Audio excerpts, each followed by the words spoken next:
it was my dad.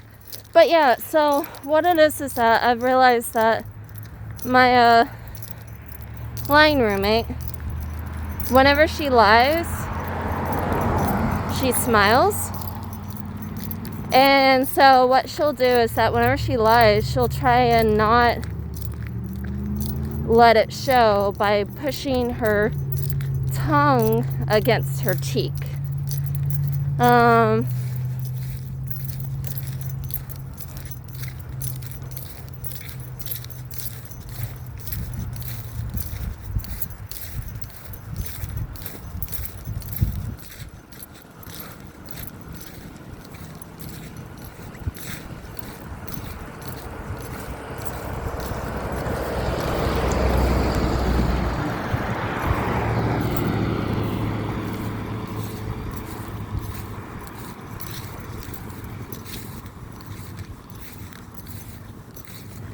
So yeah, I asked her, hey, where is the can opener?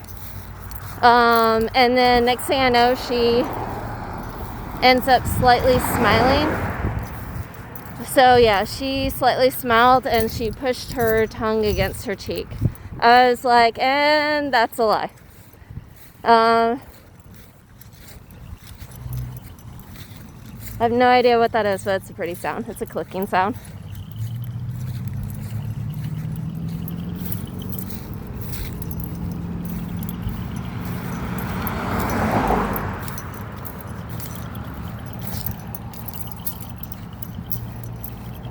So yeah, I was like, yep, you know exactly where it's at.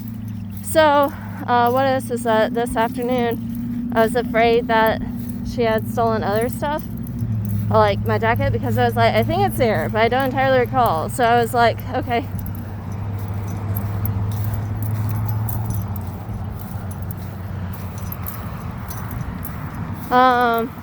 But yeah, I was like been lagging on like moving out, but now I'm like, you know what? I'm good. I'm gonna go ahead and just move out. I'm done. I'm over with it.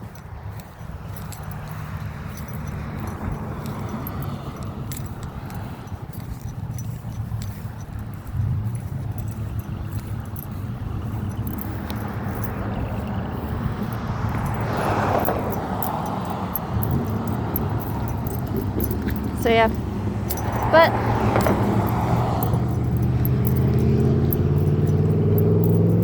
I do think it's cool where it's like, hey,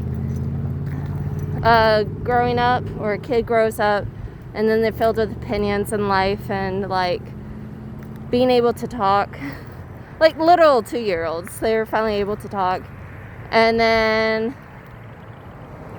just seeing them, how they act and react and all that jazz. It's like, oh.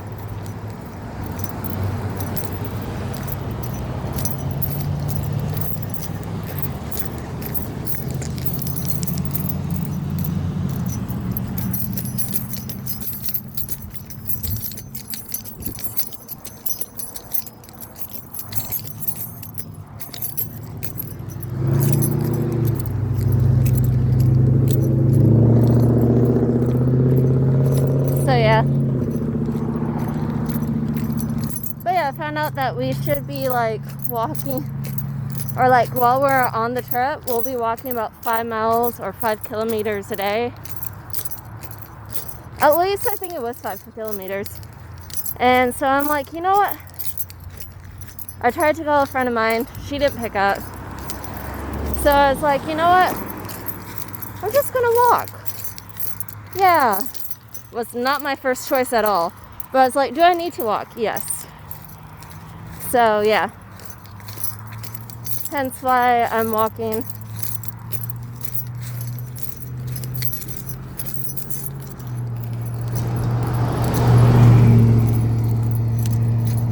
Oh yeah, also, I found out pubs are, they're very popular over in England. And what it is that it was explained that here in America, we're like, oh, pub equals bar equals only alcohol. No. So what it is that I know there's a few bars here in America, like some of the ones that I've been to, I'm not sure about here, like where I'm at now, but another, you know what? I'm gonna get on the other side.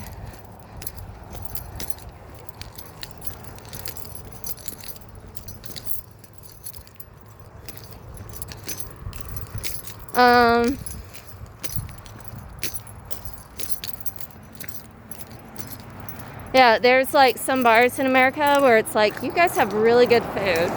And it's not about like,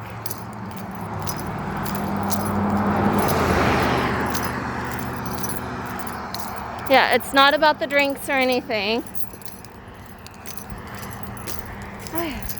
It's not about the drinks or anything, but it's more so about the food. I'm like, oh my goodness, yes. So like Applebee's, they have food, but they're not, they're more so like family friendly. Here's this. And then, so yeah, what I'm going to do is, I actually had a teacher ask me where is a good place to eat. And I was like, I don't know, like, because like not around here. I was like, I know I've tried some places where it's like, hey, they have really good food. So what I'm going to do is basically, crud.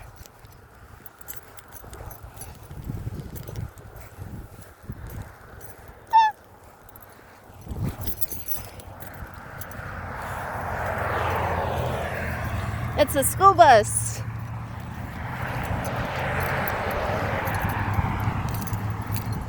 So yeah, what I will be doing is basically, yeah, going to these pubs and such with food. So yeah, I'm kind of excited about it. I'm excited for trying British food. He went ahead and had a list of foods that we would eat, and he asked us to do a PowerPoint slide. Most of the people did like 5-6 slides, and then Nerly was like, yeah, I only did 2 slides. I was like, okay. She did 3, so one was like the intro, and then the other 2 was basically just about like the food that she had. And then in my case, I was like, I'll tell about it all on one page. So it was basically the intro, and then the next page it was like, hey, black pudding, and it's sausage. And basically it's made from, what was it? Blood. Like, the reason why it's called black sausage is because of the, what was it? Cow's blood or pig's blood. And then boudin actually has, which is French, it's Creole, is a variation of black pudding. Only the difference is that it's a little bit different. Boudin actually has rice in it, and then black pudding does not have rice in it. And then I made a joke at the end. I was like, yeah, basically, what did I put down? I put for the title of the slide, I was like, answers to questions, and put down what it's made out of, the variations. I put down the French because it's like related to America almost. At least we can have it in America. And so I did that. And then, what was the other thing? The question was asked, would you eat it? And I was like, yes, I would eat cooked blood. That made one of the teachers to laugh. So, yeah.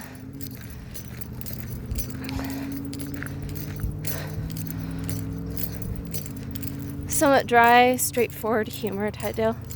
Oh yeah, it turns out the mechanic I'm going to, I've talked to some people, and they're like, he's really good, which is kind of nice.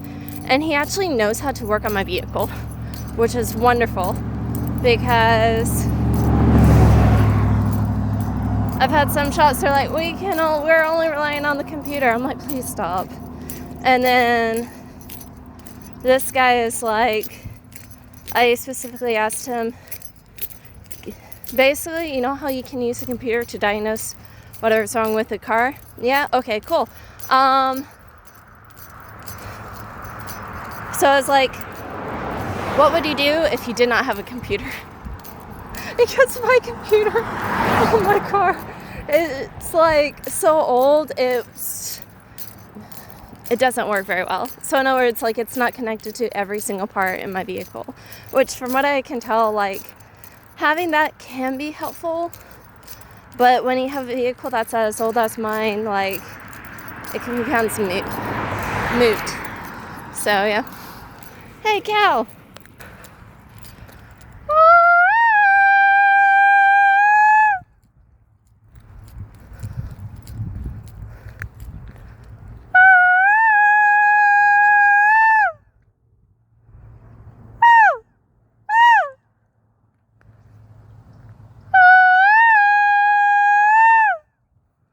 Oh my goodness, they're walking toward... No, they stood up at least.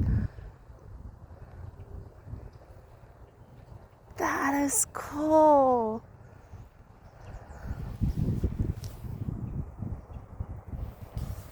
Someone started standing up. I'm not sure if you noticed. I think if we all stopped and stared, I honestly think that if I kept going, they would, like, start walking toward me. Oh my goodness, they're walking toward me. No, maybe not. That is so cool, though. I'm definitely glad that I learned about clean. So yeah, that was cool. I'm safe. But yeah, so I think that's really cool, especially as a person, like, grows up.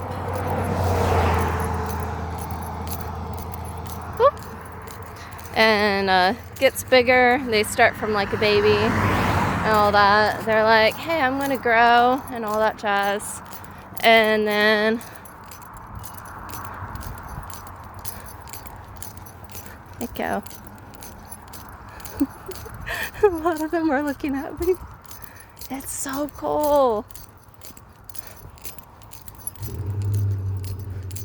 Just knowing about culling. So yeah.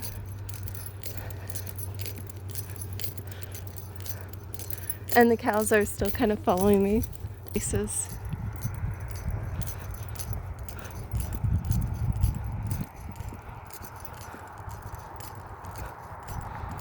A part of me kind of wants to, like, actually call them over, but I need to get over to the mechanic in order to get my vehicle repaired.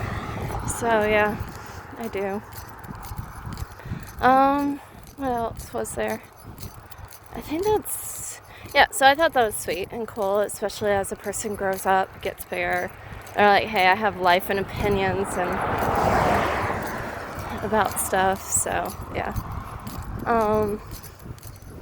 Do I share my opinions always? No, because I know some people are offended by it, but it's exciting. So in my psychology class, marriage and family, it's basically where the teacher encourages us to have conversations. And so and it could be about things like the teacher went ahead and opened up the floor about certain topics, and, like,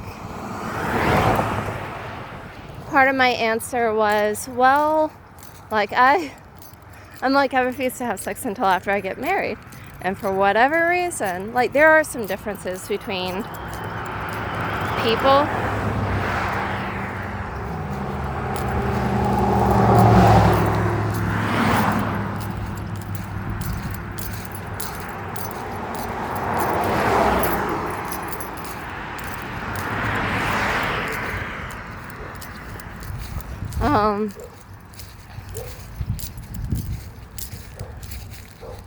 Was that a piece of candy? Wrapper. It's a wrapper. Yeah, so, like, was one of the things. She's like, yeah, basically it's, what was it? Yeah, so she opened up the floor with a question, asked us to discuss about it. I was like, yeah, so, like, for me, like in romantic partnership or like a romantic relationship, like I refuse to have sex until after I get married. And I was like, there's been at least 2 men who I tell that to, and their immediate thing is, I'll go ahead and ask her to move in with me. And I'm just like, what in the world? Like, and I'm like, no, like, I'm not moving in with you. And I tell them, especially after I tell them I refuse to have sex until after I get married. And so I mentioned about that. And like, I think one of the ladies was offended. She's also a lesbian. She says, and the reason why I said that or mentioned about it is because I was like, yeah, some people, they say that they're Christian. Like, you have to know like what the Bible says instead of being like, I proclaim that I'm a Christian, and then you're like, no, I'm not actually. Like, you don't live like you're a Christian. Now, if you're like growing and learning, it's like, I don't know what the Bible says. You know what? Yeah. And so I don't know what the Bible says, but then after a while, it's like,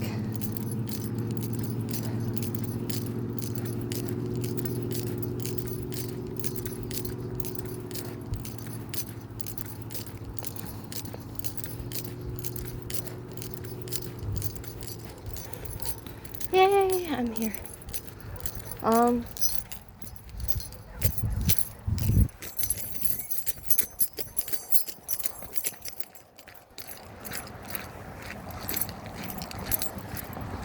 But yeah,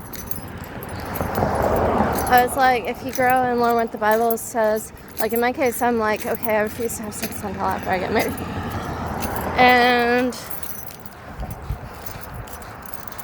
so yeah, I mentioned about that, and then one of the other ladies, I think she got offended because she's like, well, I don't believe that. And I was like, are you talking about romantic? And I clarified with her just to kind of bring her down. I was like, or like down to earth. I was like, are you talking about friendships, like friends, like believing that, or are you talking about in relationships? She's like, friends. And I was like, no, what we're talking about is in romantic relationships, having sex with each other. Because I'm like, if you're just a friend, you do you, like, you do you. But like for me, romantically, I can't do that. And so like in romantic relationships, and then whenever everybody had left, I was like, would you move in with someone after like the first or second date? Of like, let's say after the first or second date, they invited you to move in with them. Would you move in with them? She's like, no. I was like, so just to kind of clarify, I guess kind of clear the air. It's like, yeah, you might believe this, but like there's no way like either one of us would move in with a guy, especially after the first or second date when we like barely know each other. So I'm just like, no. So anyways, I'll talk to you later. Bye. Love you. I'm here at the mechanic.